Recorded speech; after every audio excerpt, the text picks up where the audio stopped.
De volta com a Justiça e Trabalho de hoje, eu estou conversando com o ministro do TST, Renato de Lacerda Paiva, ministro corregedor-geral da Justiça do Trabalho no país. E estamos falando acerca dos trabalhos de correção que realiza aqui no TRT da 21ª Região, como também da conjuntura geral da Justiça do Trabalho aqui no nosso país. Ministro, eu encerrava o bloco anterior lhe perguntando sobre como anda a execução trabalhista, né, aqui na Justiça do Trabalho, ou seja, na Justiça do Trabalho como um todo do país. Né? Olha, a execução é sempre o nosso calcanhar de Aquiles, né? Na verdade, como eu disse, a efetividade da Justiça do Trabalho se dá no primeiro grau e boa parte desses processos são encerrados e resolvidos. O que resta é aquele percentual que chega aos tribunais regionais, e vale aqui lembrar também, complementando, que 1/3 desses processos que chegam aos tribunais regionais chegam ao Tribunal Superior do Trabalho. Já são resolvidos na segunda instância. Então, na verdade, nós recebemos do Tribunal Superior do Trabalho quase 300 mil processos por ano, né? Cada ministro recebe cerca de 12 mil processos por ano para julgar. Mas, na verdade, é um resíduo pequeno se nós compararmos com a base ampla, que é de 2.600.000. Cada ministro recebe, o senhor falou, 12 mil processos por ano, ou seja, 12.000 processos por mês, dá uma média aí de 310 processos por mês, aliás, né? Ou seja, 11 processos por dia a se resolver no gabinete. Não, dá mais, não é? Dá mais? Porque são 20 dias úteis. Ah, exatamente, eu contei os 30 dias. Exatamente, é um número impressionante, Um número não é? muito. Mas, graças a Deus, o percentual, embora seja baixo, o número total é bastante alto. Mas o importante é que o percentual é baixo. Que grande parte do volume dos processos são resolvidos mais rapidamente. Em relação à execução, para terem uma ideia, nós recebemos em 2015, novas execuções foram iniciadas em 2015, da ordem de 633 mil processos. E a Justiça do Trabalho conseguiu encerrar 700 mil processos, ou seja, conseguiu encerrar mais processos do que o número de execuções iniciadas, que é um número muito, muito bom. Agora, o problema é que existem as pendências, né, das execuções não concluídas. E esse número hoje já chega a quase 2,5 milhões. São aqueles processos que chamam os processos remanescentes, né? Que demandam atuações. E que atuação, como é que são resolvidas essas execuções pendentes? A Justiça do Trabalho hoje tem ferramentas, sempre foi uma pioneira, assim como está sendo pioneira no PJE, sempre foi pioneira nos instrumentos modernos, né, de efetivação da justiça. A Justiça do Trabalho foi pioneira no sistema Bacen-Jud, a época que presidia o tribunal o ministro Ronaldo Leal. Então nós usamos o sistema Bacen-Jud, que aliás é administrado também pela Corregedoria Geral. Temos o RenaJud, o InfoJud, e temos também, o que isso é muito interessante, cada tribunal tem o que nós chamamos de núcleos de inteligência. E são núcleos de investigação, pesquisa de investigação patrimonial. São esses núcleos compostos, tem uma composição específica, mas um juiz de primeiro grau compõe esse núcleo e ele recebe treinamento específico na INAMAT, na Escola Nacional do Trabalho, para atuação específica e a perseguição desses bens que muitas vezes eles não são muito visíveis. Ou seja, são mecanismos criados com o objetivo de dar efetividade aos julgados nos processos. Exatamente. Então, estamos fazendo o melhor possível, não é? A Justiça do Trabalho ela está à frente e tem um corpo extraordinário de magistrados e servidores e tem prestado um grande serviço à nação. Ministro, como avaliar as atividades da Justiça do Trabalho nos diferentes estados do país? Ou seja, a realidade dos tribunais, digamos, de estados considerados menores e estados com maior potencial econômico, né? Consequentemente, com com maior demanda na Justiça do Trabalho, dada a diversidade da atividade laboral nesse estado? Por exemplo, o estado como São Paulo é bem maior do que o estado do Rio Grande do Norte, tem 2 tribunais com uma demanda imensa para servir. Como avaliar essas questões? Essa é uma questão muito delicada, porque veja que nós aqui podemos reportar a função essencial do Tribunal Superior do Trabalho que é uniformizar a jurisprudência. Veja a dificuldade de se uniformizar uma jurisprudência para um país como o Brasil, com 202 milhões de habitantes, com uma diversidade extraordinária, né, cultural, social, mas, enfim, é esse o nosso papel. E também o papel de estabelecer políticas que, na verdade, sejam adequadas a todas as regiões, as 24 regiões do país. Agora, não há dúvida que cada região tem a sua particularidade. E é isso que a Corregedoria deve estar sempre atenta, no sentido de, ao fiscalizar, ao auditar, enfim, fazer análise dos dados em cada região, cuidar para que as suas recomendações sejam adequadas àquela situação regional, para que não haja uma distorção entre aquilo que se pretende a nível nacional e a realidade de cada região. Região, exatamente. Eu queria ainda referir uma última questão. Penso que a Justiça do Trabalho tem dado uma contribuição extraordinária à nação, ao país. O Brasil é um país imenso, com uma população razoável e com uma desigualdade social, uma desigualdade de renda absurda. E eu acredito, sinceramente, que boa parte deste nosso processo de pacificação social, ou seja, de inibição de conflitos sociais, se deve à Justiça do Trabalho.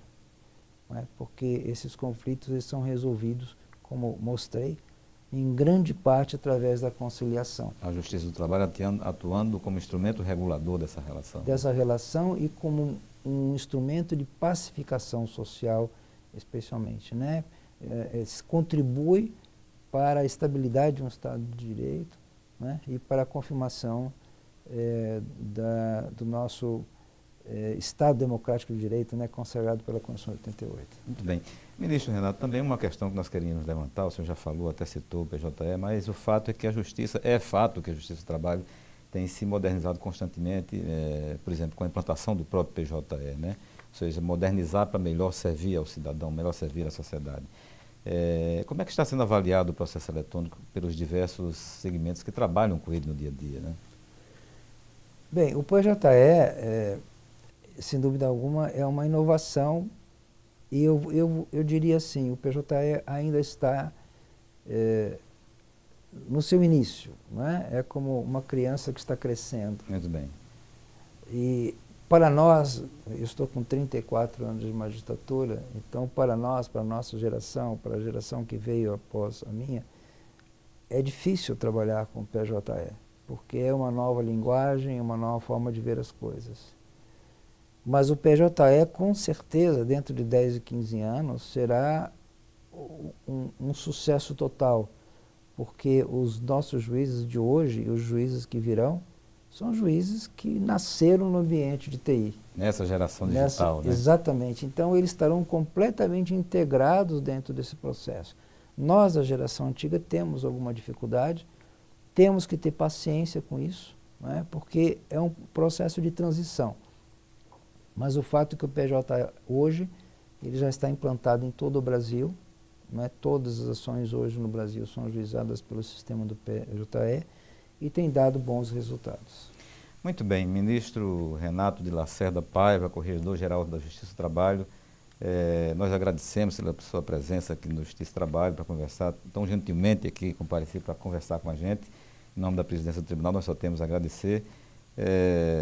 E o deixamos à vontade com os nossos telespectadores, em função, teríamos mais alguns assuntos a conversar, mas temos um tempo de televisão e mais uma vez agradecemos a sua presença aqui e o deixamos à vontade com os nossos telespectadores. Tá, muito obrigado, eu que agradeço o convite.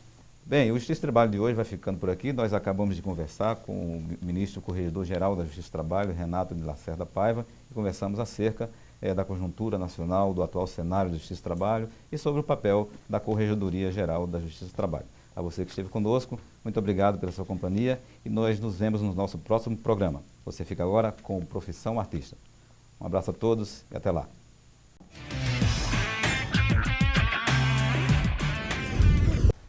Eu comecei na cidade de Macau aos 13 anos de idade e foi exatamente trabalhando com forró, depois roda de samba. Então, de lá eu tive que sair da minha cidade, fui para Currais Novos, trabalhar numa banda de baile chamada Grupo Tártaros e foi um grande sucesso na época. Em seguida, eu tive um grande convite para ir para Recife, para uma outra banda de baile, que é o Grupo Alcano, e foi ali onde eu desenvolvi a minha parte de compositor. E depois fiquei mais tempo nessa banda, foi quando eu comecei a despertar para fazer carreira solo. Mas antes disso, eu voltei para a capital do meu estado, que é aqui, Natal, e fiz parte por um ano numa banda chamada Terríveis. Mas foi muito rápido, foi uma coisa de um ano só. E em seguida foi quando eu parti para fazer carreira solo e fui para o Rio de Janeiro, morar no Rio de Janeiro e fiquei no Rio gravando vinis. Gravei 2 vinis no Rio. O primeiro foi o Sabor de Uva, né, que é o vinil, a bolacha preta que a gente chama. E o próximo foi o Diga Pra Mim. E em seguida eu recebi um convite para morar na Itália e foi lá onde eu fiquei por 10 anos. E gravei também um CD na Itália que faz uma homenagem à minha cidade, chamada Macau. E depois eu voltei para o Brasil e aí ultimamente eu estou agora lançando esse CD aqui, que é Se Você Acreditasse em Mim, né? Que é um CD que tem uma participação especial de Moreno Veloso, tem a produção de José Américo Bastos, tem um cast de músicos, exímios músicos aqui tocando, como Arthur Maia, Neyman Tunes, muita gente boa. Na minha música, hoje atual, eu me considero um artista eclético, versátil, né? E nesse disco é exatamente isso, tem essa diversidade. Esse disco ele tem aqui a afoxé, ijexá, tem um reggae, né? Tem um funk music, tem um maracatu, tem maracatu funk e tal, tem um coco, né? Que são essas vertentes todas que compõem o meu estilo. Assim, o meu estilo, eu costumo dizer que é isso, a pessoa tem que encontrar em mim. Eu acho que essa riqueza mesmo de diversidade. O meu estilo é a diversidade, é o ecletismo, né? Eu em Recife mesmo tenho tido assim grandes amigos conhecedores de música que falam: eu acho bacana em você porque quando você faz uma coisa única, você faz muito bem aquilo ali. E quando você faz outra coisa totalmente diversa, como foi um disco de mantra que eu fiz, também faz bem. E agora nesse seu disco novo, que ele falou que é sobre esse meu disco novo, que é o Se Você Acreditasse em Mim, ele disse, tem exatamente a revelação do que você realmente é. Edinho Queiroz é essa diversidade. O que eu vi na internet, me vai lá, meu Deus, me vai lá. A infâmia em manchete, em violência que espalha. Inocência é marionete na mão de um poder que falha.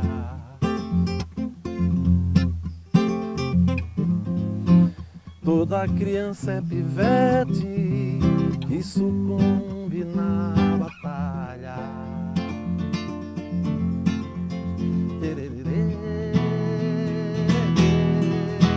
Eu me criei no chão da rua, sob o sol e sob a lua, nessa cidade nua. da injustiça crua. Eu sou o Pichote do cinema, eu sou réu do seu sistema. Me tire essa algema pra que eu possa te amar.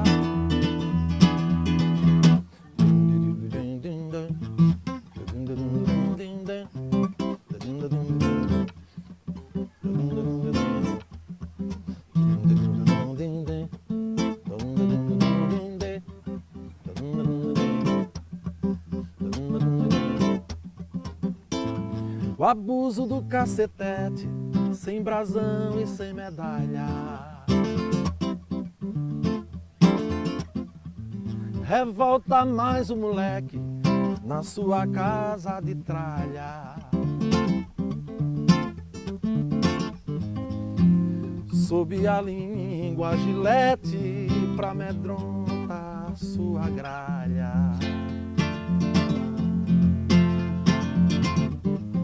Em defesa pinta o 7 com canivete navalha.